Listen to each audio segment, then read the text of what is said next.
రైతు సమస్యలపై కాంగ్రెస్ పార్టీ చేపట్టిన చెలో కలెక్టరేట్ ముట్టడి కార్యక్రమం ఉద్రిక్తతల నడుమ ముగిసింది. జిల్లా వ్యాప్తంగా కాంగ్రెస్ శ్రేణులు రైతులతో కలిసి సిరిసిల్ల జిల్లా కేంద్రానికి చేరుకుని అంబేద్కర్ చౌరస్తా నుండి కలెక్టరేట్ వరకు ర్యాలీగా తరలివెళ్లి కలెక్టరేట్ ముట్టడించారు. సన్నరకం వరి ధాన్యానికి 2500 మద్దతు ధర ఇవ్వాలని డిమాండ్ చేస్తూ నినదించారు. కాగా ఆందోళన చేస్తున్న కాంగ్రెస్ శ్రేణులను కట్టడి చేసే క్రమంలో పోలీసులకు కాంగ్రెస్ శ్రేణులకు మధ్య తోపులాట జరిగింది. కలెక్టర్ బయటికి రావాలంటూ కాంగ్రెస్ నాయకులు బైఠాయించారు. దీంతో జిల్లా కలెక్టర్కు కాంగ్రెస్ నాయకులు ఆది శ్రీనివాస్, జిల్లా కాంగ్రెస్ అధ్యక్షుడు నాగుల సత్యనారాయణ మధ్య వాగ్వాదం జరిగింది. అనంతరం కలెక్టర్కు రైతులు ఎదుర్కొంటున్న పరిస్థితిని వివరించి ప్రభుత్వానికి నివేదించాల్సిందిగా కాంగ్రెస్ నాయకులు కోరారు. ఈ కార్యక్రమంలో కాంగ్రెస్ పార్టీ నాయకులు, కార్యకర్తలు పాల్గొన్నారు.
అంటే మీరు అప్పుడు చెప్పరు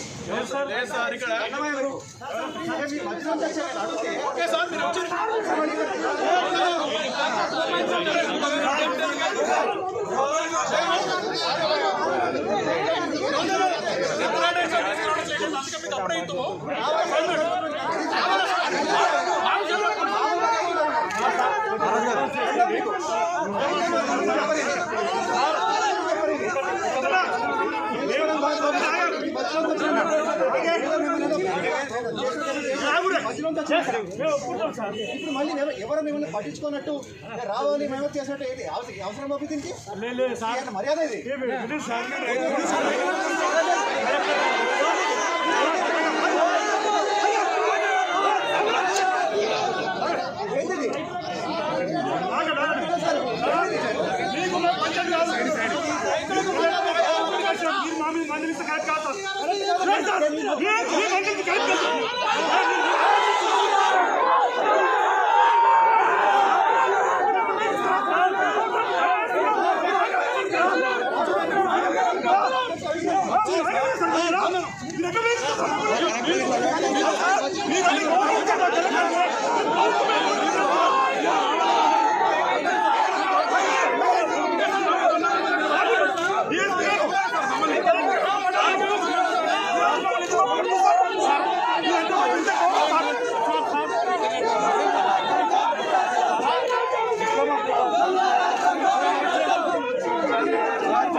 రైతులకు ఏవైతే ఇస్తుందో మద్దతు ధర 2500 ఖచ్చితంగా చెల్లించాలని వాళ్ళు అన్ని విధాల నష్టపోయిండ్రు.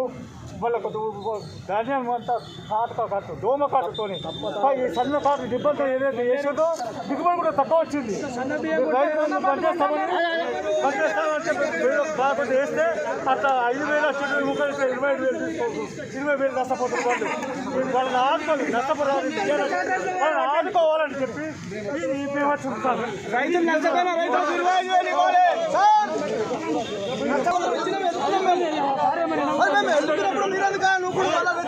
కాంగ్రెస్ కమిటీ పిలుపు మేరకు ఈరోజు అన్ని జిల్లా కేంద్రాల్లో కూడా ఓ మహాప్రదర్శన రైతులకు అండగా ఉండడానికి ప్రభుత్వానికి ఒక వినతి పత్రాన్ని ఇవ్వడంతో పాటు మన నిరసన వ్యక్తం చేయడానికి ప్రజాస్వామ్య పంతాలు మేము వస్తే అంబేద్కర్ గారి విగ్రహం నుంచి కలెక్టరేట్ వరకు శాంతియుతంగా ఒక్క పోలీసు లేకుండా మీ ఎవరిని కూడా ఇబ్బంది పెట్టకుండా ఇక్కడికి వచ్చింది.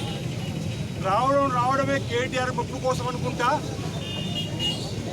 యువరాజు గారి మెప్పు కోసం అనుకుంటా మమ్మల్ని చెదరగొట్టే ప్రయత్నం చేయడం, రెచ్చగొట్టే ప్రయత్నం చేయడం మీడియా సాక్షిగా దయచేసి మీరే సాక్షులు చెప్తా ఉన్నారు.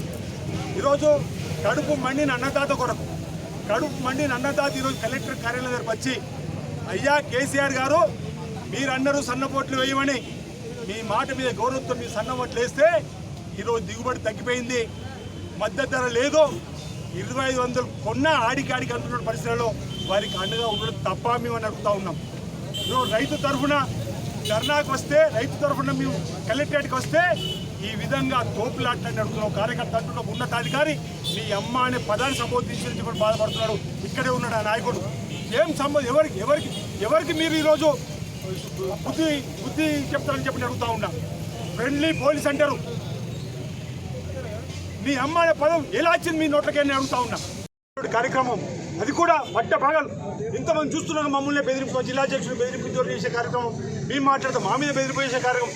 అందుకే నేను అన్న సార్ మీకు మాకు పంచాయతీ కాదు, మమ్మల్ని బెదిరిస్తున్నా మీరు అని చెప్పిన మాట కూడా అనడం జరిగింది. ఈరోజు ప్రజల పక్షాన, రైతుల పక్షాన ఈ విధానం దయచేసి కరెక్ట్ కాదని మాట మేము చెప్తా ఉన్నాం. ఈ సందర్భంగా ఈరోజు ప్రధానంగా జిల్లా కలెక్టర్ గారికి ఇచ్చినటువంటి వినతి పత్రం జిల్లా కాంగ్రెస్ కమిటీ పక్షాన సన్నపు వడ్లను కేసీఆర్ గారు మీరు ఏమన్నారు, మీరేమో దొడ్డు వడ్లు వేసుకున్నారు. రైతులు పూర్తిగా నట్టేట మునిగినరు. ఈరోజు కేటీఆర్ గారి నియోజకవర్గంలో కూడా రైతు పొలం కాలువట్లు పరిస్థితి దృష్టిలో పెట్టుకొని నష్టపోయిన రైతులు గుర్తించి 20,000 ఎకరాలకు ఇవ్వండి. ఈరోజు 2500 సన్న రకాలు వెంటనే కొనుగోలు చేయమండి. ఈరోజు కళ్ళాలలో దొడ్డు రకం మొదలుపెట్టిండ్రు, సన్న రకంతో మొదలుపెట్టలేదు. ఆగండి అంటారు, రంగు మారుతుంది. సన్న రకం రైతు పరిస్థితి 17 అమ్ముకుంటే పరిస్థితి వెంటనే తేల్చండి. ఈరోజు కాంగ్రెస్ పార్టీ దండా ద్వారానైనా 2500 క్వింటాల్ వెంటనే కొనుగోలు చేయాలని చెప్పి మేము ఈ సందర్భంగా డిమాండ్ చేస్తూ ఉన్నాం. రైతు రుణమూరి మాఫీని వెంటనే ప్రకటించాలని డిమాండ్ చేస్తున్నాం. కేంద్రం తెచ్చిన 3 బిల్లులు కూడా వెంటనే రద్దు చేసి రైతును ఆదుకోవాలని, రైతు పక్షాన్ని నిలబడతాం రాబోయే రోజులని మాట సందర్భం చెప్తూ, రైతులు కష్టసుఖాలు ఉన్నప్పుడు మేము వెంటనే తప్పనిసరి ఉంటాం మాట సందర్భం తెలియజేస్తా ఉన్నాం. ఈ రోజు జిల్లా కలెక్టర్ కార్యాలయంలో వచ్చినటువంటి కాంగ్రెస్ పార్టీ శ్రేణులందరూ కూడా నేను ధన్యవాదాలు తెలియజేస్తూ ధైర్యంగా మనం ముందుకు పోదాం మాట చెప్తా ఉన్నా. ప్రజల పక్షాన్ని, రైతుల పక్షాన్ని నిలబడి ముందుకు పోతాం. ఎన్ని ఘటనలు ఎదురైనా, ఎన్ని ఎదురైనా ప్రజల పక్షాన్ని నిలబడదామని చెప్తా ఉన్నా. అందరికీ నమస్కారం.